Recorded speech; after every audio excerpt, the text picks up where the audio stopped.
In today's video, I'm going to teach you how to connect Stream Deck to StreamElements. This is a simple setup process, and once it's done, you'll be able to trigger StreamElements actions directly from your Stream Deck, which can make your live workflow much faster and more convenient. If you stream regularly, this is a great way to keep important controls within easy reach. To begin, open the Stream Deck application on your computer. Make sure the app is fully loaded before moving on, since you'll need access to its plugin and action sections during the setup. Once you're inside the Stream Deck software, go to the Plugins tab. This is where you can browse and install integrations that add new functionality to your Stream Deck.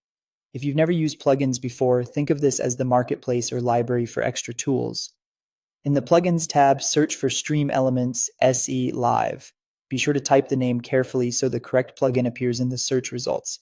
This plugin is what allows Stream Deck to communicate with StreamElements and unlock the available actions you can assign to your keys.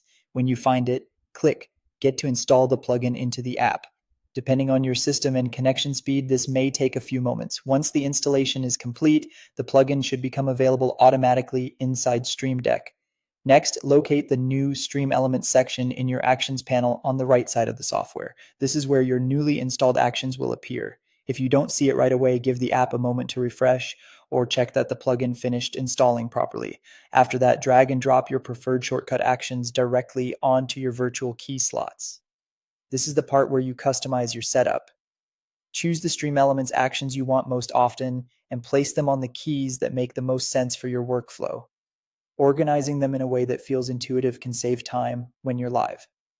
Finally, if a pop-up window appears, link your active broadcast account or complete any authorization prompts to finalize the connection.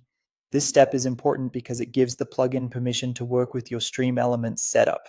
Just follow the on-screen instructions until the authorization is complete. And that's it. Once connected, your Stream Deck should be ready to control StreamElements actions directly. If something doesn't work immediately, it can help to reopen the app or confirm that the account connection was completed successfully. Thanks for watching, and I'll see you in the next video.